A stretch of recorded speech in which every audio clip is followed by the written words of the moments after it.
Well, hello, Americans and Patriots. How you doing today?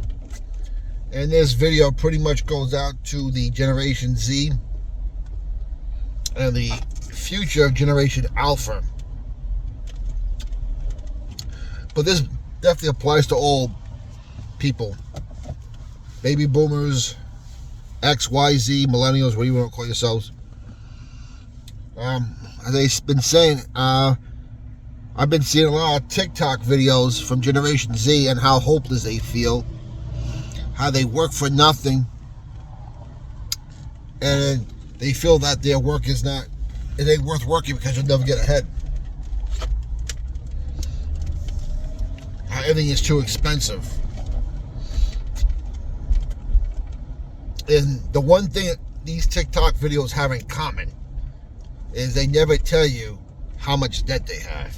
I guarantee you, between student loans and credit cards alone, they have a lot. Then they can make the mistake of going out and purchasing or leasing a new car, which is a acid killer. And they always leave that important information out, because I guarantee you, if they didn't have any debt, they wouldn't be comparing as much. Now, I've been given advice and life lessons on buying a car, leasing a car, student loans, alternatives for student loans, basically paying cash. The myth that you need to pay up the ass for an expensive college that will get you the same degree as a state school community college. And the other day, what did I do yesterday? I think that's what I did yesterday. Today, we're going to talk about probably the biggest, most common killer of them all, and that is the credit card. Now, for all you Generation Z millennials that are complaining that how expensive things are and how terrible things are. Well, listen, you're going through what the people of the 1930s went through during the Great Depression, what the people of the 70s went through during the gas crunch and high inflation area. What we went through back in 2008 during the housing bubble, and what we're going through now are no different, except for one important thing. The difference between the 1930s Great Depression and the other three eras I just mentioned, they didn't have a credit problem back then because there was no credit. The United States was not in debt at all. In fact, we didn't have a debt problem until I think the Kennedy or Johnson administration. That's when the problem started. And most Americans didn't have a credit problem because we didn't have credit cards. In fact, I don't think there were even auto loans back then. I think we didn't start financing cars until I think 1958 when Ford Motor Credit came out. So correct me if I'm wrong on that one. But auto loans were not a problem back in the 1930s. And credit cards did not exist. So people were forced to live within means. It means if you brought home this much, you couldn't spend anything over. So you had to pay your rent or mortgage, you had to pay for food, and the other living expenses. They didn't have to worry about credit cards or auto loans because they didn't exist. And it might have been a good thing. It's probably what got out a lot of people out of trouble. People were hustling back then too. So the so-called work hustle culture everyone keeps complaining about, it has always existed. Don't fool yourself into thinking anything other. The work hustle thing should be called the credit card crisis problem, or borrowing money problem, because that's what it is.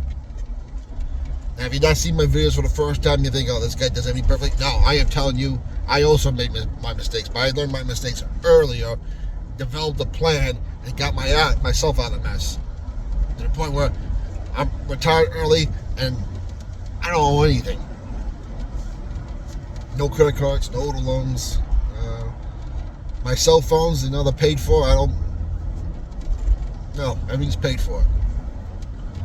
Because the two biggest assets to your wealth is your health and your income. You have health, you have wealth. That's biblical. You have an income, you don't owe anybody, you have the potential to do a lot of great things. Invest. Enjoy early retirement like I'm doing now.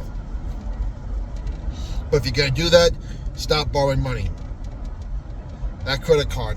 And you might as well throw in this thing too, smartphone, because a lot of people are using what we call Apple Pay, Samsung Pay, Google Pay, this pay, that pay. It has become too easy. Now, for all you people who are my age, you remember the old credit card machine, right? Where you had to take the old credit card. And back then, a Visa card and a MasterCard, actually, MasterCard was called MasterCharge back then before they changed it to MasterCard. It was actually a Visa MasterCard. Now, what I mean by that, they were not connected to any banks. If you remember, the MasterCard was, the whole thing was a MasterCard logo or a Visa logo. That was it. And you would put your card down, they would bring out the machine, they would put out some carbon paper, swipe it over, you had a sign in there, they pulled out a receipt for you, they kept the receipt, put it in their drawer, and they would send out, and that's how they would get charged. It was not a super time-consuming process, but money was a lot easier back then. They came to the magnetic swipe, where you just swipe it through. Now we got the chip where you chip it in. And then came where you just had to tap it. Tap it, tap it, tap it. And now we got smartphones, you can do the same thing. Hey, scan here, tap there, done. The problem where people have not realized that your credit card is not income. In fact, most credit card companies in their brochure will tell you it's not income. You have to pay it back. But they've chosen it and acted like it is income. But they just tap the card, tap the card, tap the card. It's too easy, tap the card. Now, for someone like me who grew up where cash was king, and to tell you the truth, cash is still king, I would start carrying cash if I were you. Because when you take out that cash and pay it, it leaves a mark. It's like, oh, man, I spent that money. I spent that money. Now, don't get me wrong. A debit card's the same way, because you get home, you look at your account, you get less money.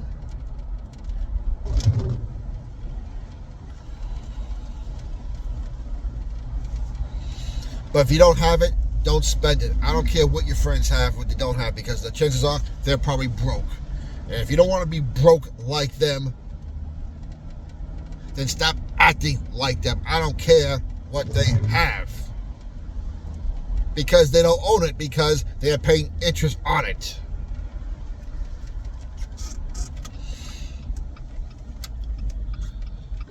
I mean, we all complain how taxes are, how high taxes are, sales tax, this tax, but when you're paying interest on your groceries, you're pretty much paying another tax. As inflation is pretty much another tax by the Federal Reserve.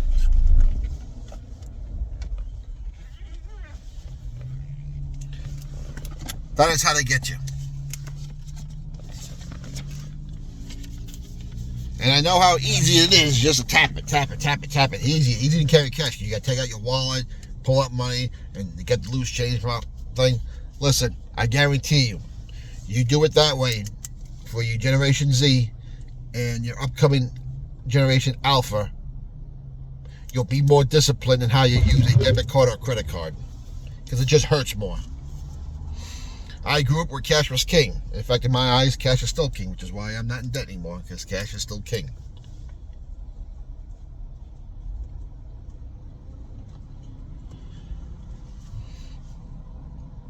But you're throwing away your wealth when you're paying back your groceries, your gas on anywhere from 14 to 30% interest. That's what you've done. I don't care what excuse you have. Well, I need to do this. Did you really need to do that? Did you really need that coffee from Starbucks? Did you really need that latte from Dunkin' Donuts? Did you really have to eat New York strip steak this week when you probably should have been eating rice and beans or pasta and sauce?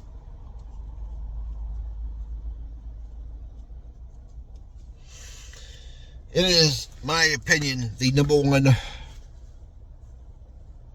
wealth killer there is. I mean, that and car loans. Depending on, some people don't value having a new car, but they do take out car loans. They don't take out as much. But credit cards are an everyday thing now. And to me, I would, even though cars cost more, credit cards every day, people use them every day, like they don't have to pay it back. I mean, there was this episode, if you remember years ago, of Perfect Strangers, and I'll try to find that clip and put it down below. A guy named Balky, a Russian immigrant, learned the hard way about whatever the credit card was. He says, "Oh my God, you give these people this plastic thing, they give you things. It's amazing." Then he gets the bill at the end of the month. He's like, "Oh my God, what did I do?" Well, unlike Balky, we do know better, but we continue to do the same ridiculous things.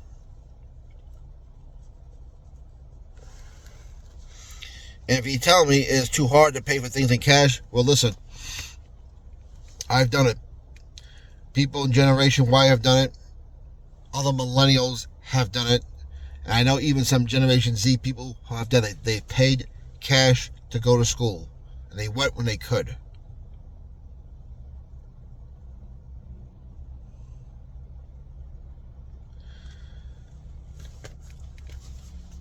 So, and you drive a crappy car, and you keep saving until you can afford to find a better one. In fact, if I were you, I would stay away from new cars totally, unless you have so much wealth that's not going to hurt you. But getting back to credit cards, here we go. These things are the modern day kryptonite for anyone. You know, what you gotta do. Tap, tap, tap, tap. And it's getting you nowhere, but down under.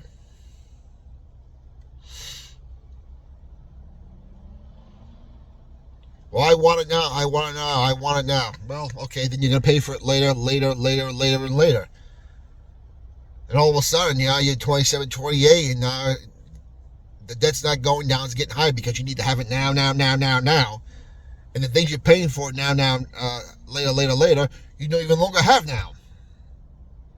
Last week's food is gone, but you're still paying interest on it. The tank of gas is empty, you gotta fill again, you're still paying interest on it. So what are you doing?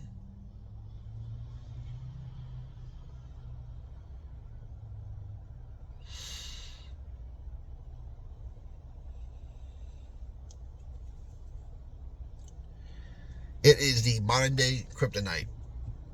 Now, for me, do I still have them? Yeah. Do I use them? Only when I have to, because in some places I only take credit cards, like for booking hotel rooms, rental cars, something like that. That's about it. Otherwise, I'm not paying interest, and if I do put on a charge card now, it gets paid off right away the next month, before the next month is. Your health and your wealth are your two biggest things. You have your health, then you have wealth. That's biblical. And if you don't own anybody, well, then you're not a slave to the lender, which is also biblical. And in this day, you can still buy a house. And you can still buy cars. And you can still put everything in cash if you do things smart.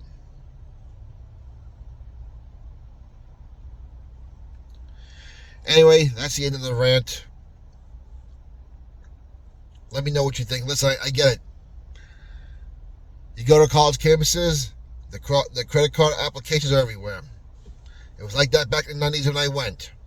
I got hooked into it. How bad could it be? How hard could it be? Well, it got to be very hard. But unlike most people, I refused and I got out of it. And it became a big revelation of never again. Never again will I do that.